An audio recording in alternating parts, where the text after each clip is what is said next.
We started it? Yeah, we're started. We're live. We're live. It's live fire with Dad. What's up? Cha-ching, baby. I like your shirt. I do too. See, when you're in person, your shirts look orange. When you're at home, they look pink. I know. I don't understand that. I think we need to just tear the house down and start over. Okay. You got your phone issue there? Okay, so a couple topics to cover today. You want to turn your phone off? I'm trying to. I mean, some of us are sitting here trying to run a live TV show that's being broadcast worldwide. Worldwide, baby. Probably be 1 million viewers of this. I hope so. Your phone's going off. So it's our second Fire with Dad in the new office, and you officially starting to move into your spot to your little office. And I got a question, and I want the studio audience to let us know what you would do. So I'm on a call with somebody. I'm on a video call here chatting with a client about something, and you come over and walk in to interrupt me. I didn't. I just kind of stood there until you turned around, and I simply asked if you were with a client. And you said yes. And I said, okay. Well, what was the topic? You have a friend that wants to buy a desk.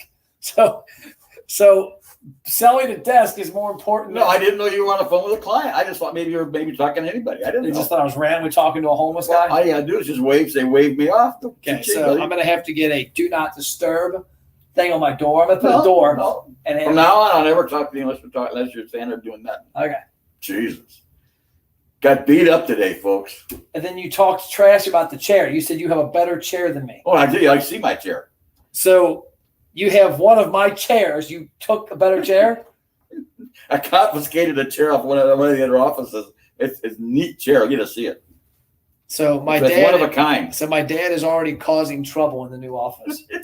I love my new office, by the way. My side was there. I actually have more room than you got in your place here. You're more important. I don't think so.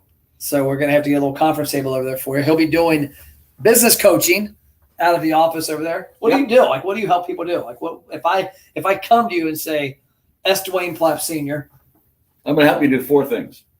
You just help 3 fingers or 4? No, 4. Okay, I just want to make sure. I thought he told me. I'm going to help you do 4 things. Okay. Help you do 4 things. Create some visibility. So, like, for example, if I wanted to go to a Reds game and streak across the field naked, that's visibility. Are you going to teach people to do that? I'm going to teach you to do strategy so that you do it right. Okay. So, how to correctly streak at a Reds game. Next. Okay. 2, how to. Is that go to Bengals games too? Sure. Who's calling you? Jesus, you guys this is like Grand Central Station. Okay, so what's the second item? Second item is how to communicate effectively. So in other words, okay, I'm at a networking event. What do I say? Who do I say it to? What do I say? Or if you're streaking at a Reds game and you want to tell the security officer what you're doing, yes. Okay, so there it is. So the third thing is how to develop relationships. According to Forbes magazine last summer, 85% of all business is done by relationships. By referrals. Okay. And so creating relationships is how you sustain your business. I may get you to come and buy from me once, but until I start getting a relationship with you, and I've got a lot of interaction with you, you're probably not going to buy again.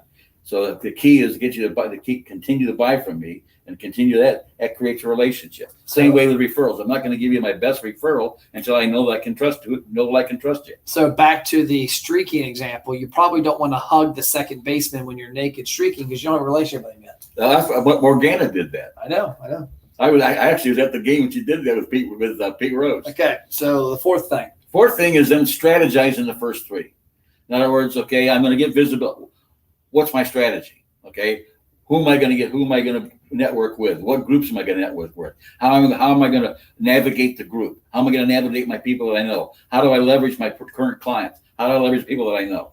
Okay, that's all part of the visibility and the strategy. Second thing is communicate, knowing what to say, when to say it, and how to say it. Okay, so you that way, if you're at a certain group, you say certain things, and so you strategize that. The same thing. I got a person I just met. What's my strategy in creating that relationship? Does he like baseball? Does he like basketball? Does he like playing tennis? Does he like to go out for eat dinner? Does he like pizza? What's the thing? So everything that you do, everything in all those 3 things have got to be strategized. So you're creating a roadmap. Exactly. Roadmap of how to, number 1, get visibility. Number 2, what was number 2? Number 2, communicate. How to communicate. And number 3, how to create relationships. So you're creating a roadmap to how I should streak correctly at the Reds game. Yeah, if there's a Reds game, you're going to streak. You want to wear red. You don't want to wear blue.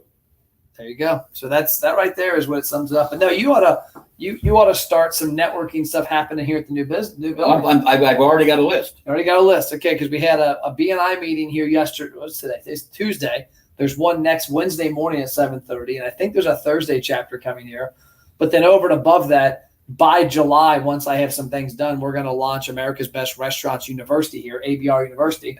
And we're going to have an open place for restaurant owners, operators, and suppliers in the restaurant business to come educate, network, learn, all that good stuff. We're probably going to have a group called the Plappy Networkers.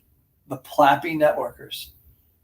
Okay, that's interesting. I don't know what. Remember, we used to have Plappy Hour. I heard Plappy Hour, yeah. Yeah, Plappy Hour now, but we're going to have Plappy Networking. Okay, so I'm going to tell you my side of the business. All right. I can't show you this, but this is a 1, 2, 3, 4, 5, 6, 7, 8, 9, 10, 11, 12, 13, 14, 15-page book presentation that was given to a client of ours on a marketing firm's marketing for that business. So they help them with digital marketing online. Okay. What do you think? There's 2 items missing from there that blow me away. What's the number one metric of business? If I work with if I work with a restaurant for a year, what is one thing they're going to want to know with regards to result? What is a result that they're going to want to know that might have happened from the marketing? Return of investment. Sales. Yeah. There's not one mention in this entire, not one mention of sales. It's all sorts of garbage. It blows me away.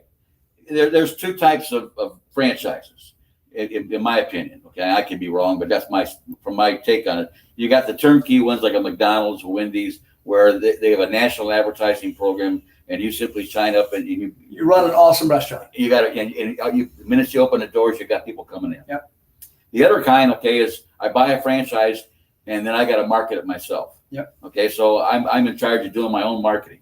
It amazes me the number of franchisors that have absolutely no marketing training in place at all. Yeah, they don't have a strategy to give to those operators. I've coached a lot of franchises now.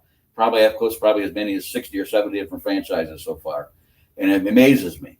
Every single one of them, there's nothing. The home office has got their back room put together. They know how to put the computer programs in there, and they got the CRM put together. They missed customer acquisition. And they have the thing is, you open your doors and the sign. I got one right now. I just talking to a guy Tuesday.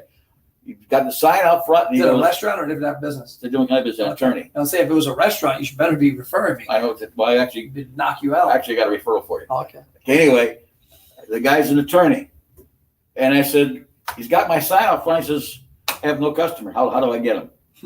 I'm going. Okay, so back to my topic. You hijacked mine. I'm sorry. Okay. So this giant presentation, there's not one mention by this marketing firm. That's all they're doing is creating sales. There's not literally one mention of sales. The other thing which cracks me up, and this is a substantial amount of money spent, right?